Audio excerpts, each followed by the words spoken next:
you're looking for positivity or looking for encouragement, Temia Brinson aims to educate you, to give you the push to believe, to have the mindset for success, mindset for success, to have the mindset for success, to have the mindset for success.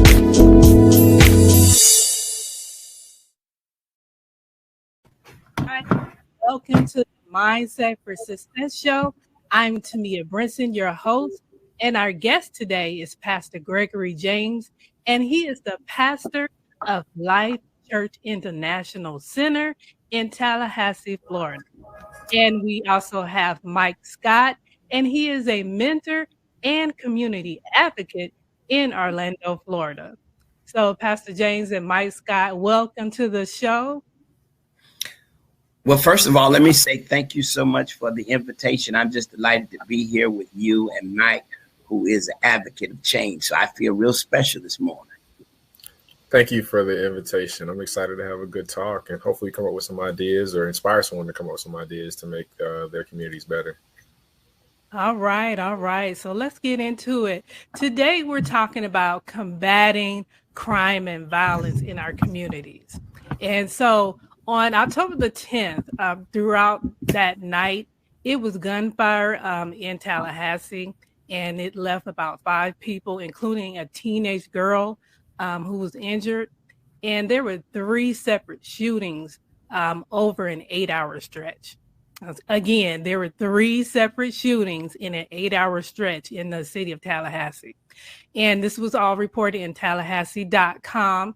And it also stated that 13 people throughout this year have died and at least 38 have been injured in 59 shooting incidents in Tallahassee and Leon County. So just want to go ahead and give that overview because Pastor James is directly involved in that. But right now, let's jump this off with the clip that I want you to see, and then I'll get your thoughts afterwards.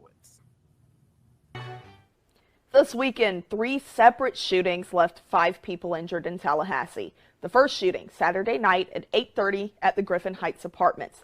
Then, at 2 in the morning, another shooting at Pasco and Liberty Streets near Florida A&M University. The final shooting at 4:30 in the morning on South Gadsden Street near Cascades Park.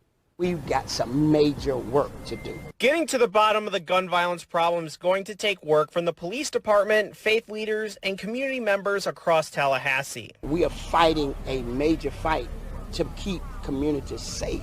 From Saturday night into Sunday morning, shootings in Griffin Heights, Cascades Park, and Pasco Street resulted in 5 people hurt. Now community members like Lamonte Moy want answers from leaders around Tallahassee about how they're planning on solving the violence problem that's making itself known around the city. We're losing lives left and right due to the devastation of COVID, and the last thing we as in the black community in particular is to be losing our loved ones due to violence and gun violence. All right. So after watching this, Pastor James, let's kick this off with you. What is going on? Why is there such an uptick in these shootings? Do you know anything about why these keep happening in the city? And then also, what can we do about it? Well, I think that when we look at the overall rate of crime, this past weekend in our city just happened to highlight what is happening on a national level. I mean, in less than 24 hours to experience what we experience is quite alarming. And I would say that when we look at it and the violence that we see, I think that we have to come to a place of figuring out how do we engage our faith leaders more into our community so that they can become more involved in bringing solutions to the community. I mean, our young people today, they are faced with so much. And I think it's incumbent upon us to look at the faith leaders, the church, which is the center of the community, how can it become such a strong resource in the community? So I think we've got to figure out ways, and we got to figure out some programs that will give aid to what our young people are dealing with on a day-to-day basis. Okay, wonderful. And Mike Scott, let me go to you because I know that there's also, a degree of crime and violence in Orlando as well. What do you think the problem is as far as crime and violence, and what can we do about it? I think the problem of crime is violence. It's not like one singular problem. It's a combination of problems. You look at these young people and the music they listen to, for example, and then the visuals associated with the music. Like, it's cool to have a gun. It's cool to post videos in the gun. Only now do you see law enforcement agencies arresting prominent social media influencers, prominent rappers for possession of firearms, even having real firearms in their videos, but it doesn't stop them from possessing it. You know, whether I'm a convicted felon or someone who's a law-abiding citizen, fear is the same. And so if I live in a neighborhood or an area or I have a perceived threat and I take measures, whether it's to get a firearm or a knife to protect myself, it's kind of hard to legislate or, legalize or make something illegal when it comes to fear, because whether you're a convicted felon or not, you can still be afraid of something. And I think that that's why you see a lot of guns, one, because it's glorified, and two, because there is a real genuine fear or young people of something happening to them. So they feel the need to carry a firearm to protect themselves or the people they love. Right. And so, Mike, going to you and what you're doing, I saw that you shared with your audience on social media that a few years ago, you started a mentor, to mentor this young man, because that's what you do. You mentor a lot of young people. And of course, I follow you. And again, thank you for your service. You started mentoring this young man who was headed down the wrong road. And when you met him, he was 13 years old and he had already been arrested 9 times. So in all of that you do, you got to him a little late, but in all that you do, what can we do as far as individuals in our community? What can we do when we see a young person that's headed the wrong way? This may sound kind of cliche, but love on them. Validate their feelings. Like, even, it's kind of hard to see, but like even the shirt I'm wearing right now, it's made by a young person. He's not young anymore. He's in his mid-20s. But, he started a business, went to prison for 5 years, and he came out and worked at a local restaurant here for 3 years, saved up enough money, started a clothing and apparel business, started with shirts, and now he has hats and shorts and even sandals. So when I say love on them, saying you love them, but also being there and supporting them. I think we as adults, we look at young people's issues as not valid because we are adults, right? Mm-hmm. But to them, it's real. And so you have to validate their concerns, but also help them navigate it. Oh, you ain't got no real problems because someone posted something on social media or someone doesn't like you. To them, it is very real as it is any problem that we may have with a mortgage, rent, or car payment. And so we have to address their issues as if they were adult issues and give them the same support we would give other adults. And I think that's one thing that you can do with young people, is just kind of validate their concerns and help them navigate it. Okay, wonderful. We're getting some answers. I like that. Pastor James, same question to you. And I know you stated the church, you really want to see the church be involved in the community. But besides the church, because I myself mentor throughout my church as well, the young people, a few young girls, the young ladies in the church. But besides that, the regular person on, in the neighborhood who go to they go to work, they have their kids, but you may see someone in the neighborhood that's going the wrong way. What would you suggest that person do? Well, I think as Mike was said, when it comes to the cliche, I mean, loving on individuals brings about change. As they always say, people don't care how much you know until they know how much you care. If we're going to really see real change happen inside of our communities, then we've got to take that initiative to become the hands that help, become the mouth that gives advice, become the feet that moves people in a different direction. So it's incumbent upon us as individuals to say, how can I become involved? And mentoring is so vitally needed in the lives of our young people. I mean, because as Mike said, I mean, it's cool to have a gun. It's cool to be on social media, posted up with guns and money. Why? Because the rappers have made it seem as though, you know, hey, if you're not living this kind of life, then you're not living. So as becoming a mentor in somebody's life, we have to redirect their thought process. We have to deprogram their mind to understand that these activities that you see through video are going to damage your life. So I think it's each and every one of our responsibilities to mentor. One of the things that I do after spending almost 13 and a half years in federal prison, being sentenced to life plus 40 years, I think one of the most changing moments that I incurred when I was able to see 3 generations inside of a prison. I saw a grandfather, I saw a father, and I saw a son in the same institution I was in. And they were laughing and having like a family reunion as if it was okay.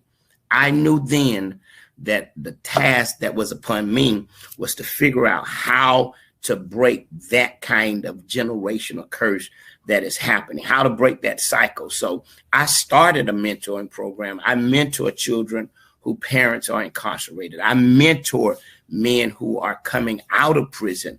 Why? Because there's no need for a man who's coming out of prison to look for his mentor to be a golf player or a football player. No, he needs a positive person that has returned and has made a successful reentry back into the community to mentor him to understand that what you're about to face is going to be challenging. But if I did it, you can do it. So I'm having to agree with Mike. When we mix mentoring with love, then we'll see change.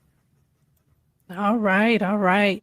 So 2 things came to mind when both of you were speaking. You talking about the generational. What can we do? How can we break that? Because I know that's a factor, our generations and how we view ourselves, how we perceive ourselves, our confidence in ourselves, and, you know, how we feel about the community and how we're received. So how can we break that cycle? It has to be some kind of way we can break that cycle. And I know you said mentoring, but how can we break that cycle? You know, where we can reach the older generation so that they can also affect what goes down the lineage. That's to either one of you. I think Overseer James if you notice what he said, he talked about he mentored the entire family. And so I can't work with a young man and then I'm not also making sure, not trying to make sure that mom, dad, grandmom, or auntie are not also cared for in whatever service you can provide, whether it's helping with economic assistance with bills or even something as simple as groceries. So I think how we change that generational aspect is making sure that you serve the whole family. Like him, I've seen, a father, a son, and a grandson all in jail, one jail at the same time. And equally on the flip side, I've seen a mother with the father's in federal prison, mother's there. All 3 of her sons and her daughter all incarcerated at once. Wow. And they're calling me from the jail, because I'm trying to coordinate with friends who are now caring for the kids of her sons and her daughters. And so helping her, she's in college now. The other son, he's got a job. So just serving the whole family. I think you can't help one person and forget what's going on around them. It's a whole unit thing. So if you're working with a kid or working with a parent and you're not asking how their home life is, what their home life is about, then you're doing yourself a disservice, because I'm pretty sure Overseer James been in a situation where, I'm talking to a kid maybe about smoking or drinking. Well, Mr. Mike, my grandma smoked with me. My mama smoked, ain't no problem. So you have to take it with that whole family concept where you're serving the entire family, not just the individual. And I want to piggyback off of that, Mike, because I had a situation. As a matter of fact, in 2019, just before the pandemic hit. In 2019, as we got ready for 2020, I had a family that I celebrated doing a gala experience that I was having. It was a single mother who had 3 boys, and all of their fathers was incarcerated. Our mentoring program embraced those boys. They was living in the housing project. Well, the mom, she didn't have a GED. I mean, you know, hey, struggling and just living life. And I had to sit down and say, hey, listen, you are the example. I mean, if we're mentoring your children and you're not able to give us any support, then we've got to start mentoring you as well. Well, Mike, the proudest moment for me, not the moment that the kids that we were mentoring made it through college and high school, but it was the moment that that mom redirected her life and got her GED, went back to college, graduated. Now she's a homeowner, all because it goes back to what you said. We were able to put some love into that atmosphere. And that's what shifted that whole family dynamic. So everybody can do that. Everybody can love on somebody. Everybody can be nice to somebody. Everybody can give a kind word to somebody. And just that alone begins to shift the process. But our village has become vicious because why? There's so much vulgar that's coming out of our mouths. So listen, this is definitely mindset for success. So thank you so much, Ms. Brinson, for just inviting me to be with Mike today. Wonderful. And what I'm trying to do is just get some solutions and spread the word out there, motivate people, influence people so that we can have the right mindset for success. That's the name of the show, Mindset for Success, so that we all can do better. Okay. So my next question, another thing that comes to mind is that not only is the generational, I wouldn't say curse. I don't want to use that word, but generation factor. But what about in parenting, but what about the media? That has been my pet peeve, is media. And as a regular person, as a citizen and a resident here, we really can't do that much. I'm trying to do all that I can do, but I mean, the regular parent and the regular teacher who cares, people in the neighborhood, what can you do about this media? Because it's definitely the news, cable network, the programming, some of this programming that we have on TV, and our music. So what can we do about this media? And that's to both of you. Well, I'll just say, as we all know, media has a tendency to drive the atmosphere. It drives the community. It drives the nation. Whether the news is true or fake, it has a way of impacting, our actions and our behavior. And realizing that after leaving prison, and I have to go back to my own personal experiences, after leaving prison in 2008, it has been my ultimate goal to stay on radio, to create opportunities for television. Why? Because people are tuned into media. So what we've got to be able to do is drive people, and we got to be able to have media outlets, whether it's newspaper, whether it's our Facebook shows like yours, Ms. Brinson, whether it's a radio broadcast, whereby we are combating some of the negativity that's seen and heard through media.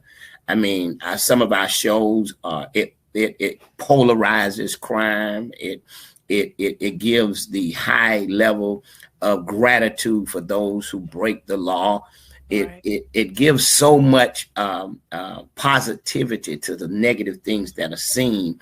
And these are things that people now adopt. I mean, it's through media that young ladies start putting on bonnets and wearing pajamas out as though it was something that was attractive. I mean, so media has a way of deprogramming a right mindset.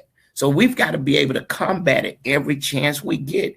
And I just have to go back to the church, because in our community, in the Black community, the church becomes that light. So from the pulpit, we have to be able to address what we're seeing, and we have to do it not solo, but we have to do it as a choir. Every church, every pastor has to come on the same page to talk about what is damaging to our communities, what is affecting our young people.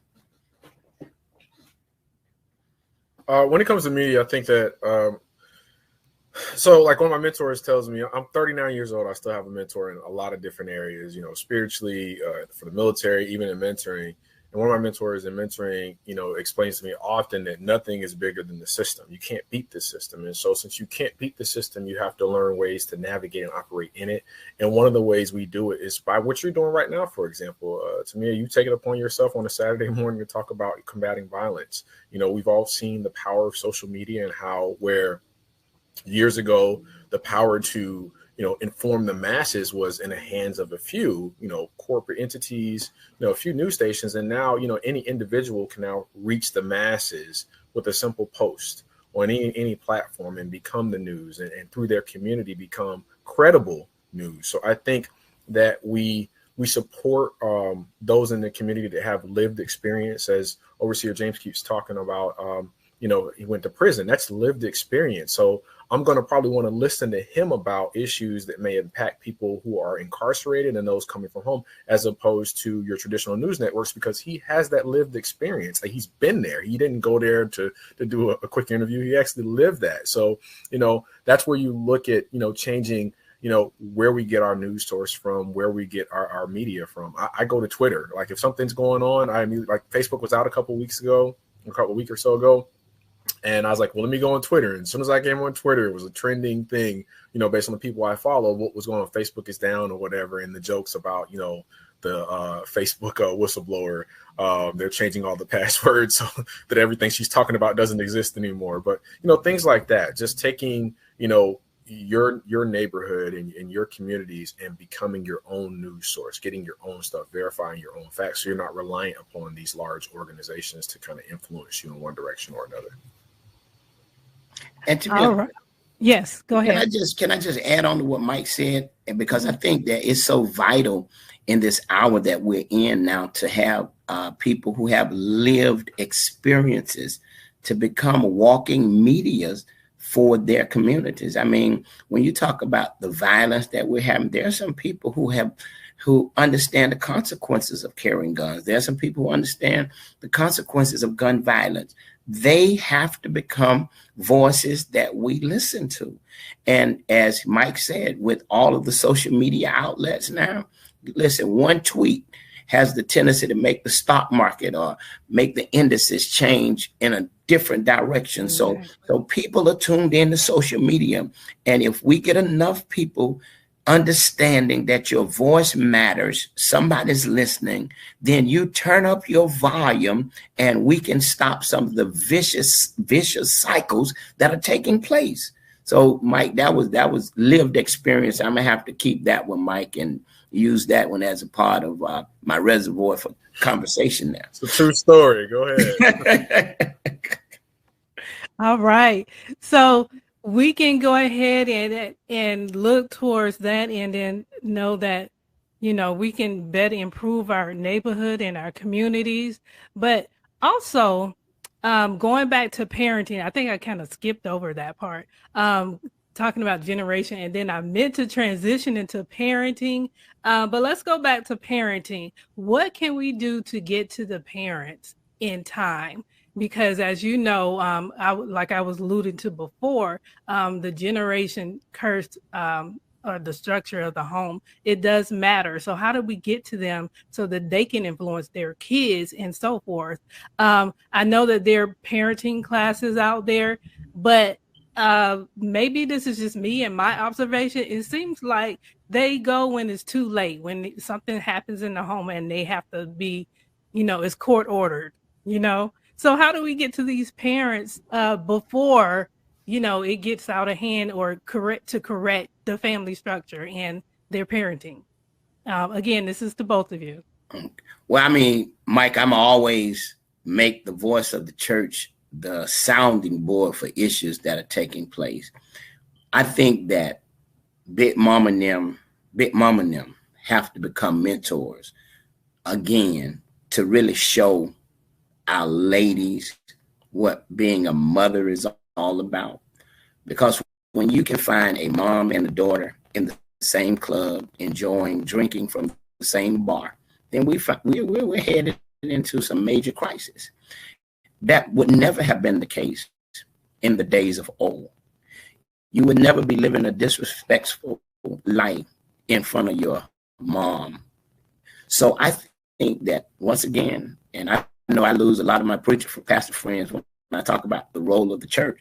I think the role of the church becomes vital when it comes to parenting. I think some of our senior members who have lived and made it without the college education, made it without the six-figure job. How did they do it? They had deep down inside values that they lived by. Everybody in the community was one. So I think the senior members should instill some values in our younger mothers, our younger ladies who are out now with kids, having kids. I mean, when you talk about 15 to 16-year-olds having children, I mean, something is missing. So I'm always bounce back to the church to say that the answer to what we have in our presence lies within the church, because there's so many people that are coming from the community to congregate in one place, but then they're leaving that place that they congregate and they're going back to live isolated lives. And that cannot be in this era that we're in now. Parenting is vital.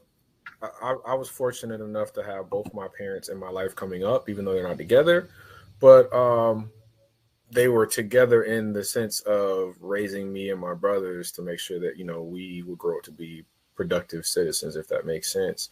And so as I get older, I'm 39 years old. I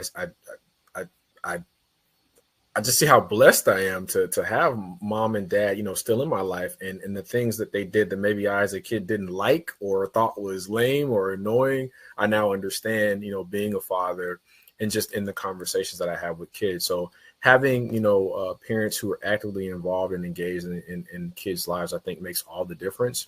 And sometimes parents, it may not be mom or dad. It might be grandma and auntie. It may be uncle and a big cousin. But just having people there to provide that safety net, that home environment, where a kid can go and have their own space, I think is huge. And it changes things in ways that, kids probably won't see until they get into their 20s or, mid or late 30s. But it definitely is the difference maker. Even I today at 39 years old will still call my mom or dad and get their advice either together in a group text or through individual call about a decision I'm thinking about making. Because that's mom and dad, and they've instilled that to me. And I think, I have their values in the way that I move and in the way that I don't move. So having good parents or just positive male role models or female role models in a home environment for the kid is the difference maker for me. All right, and wonderful. We get some good solutions here, and I love it, okay? We will continue with our discussion next week. You have the mindset for success.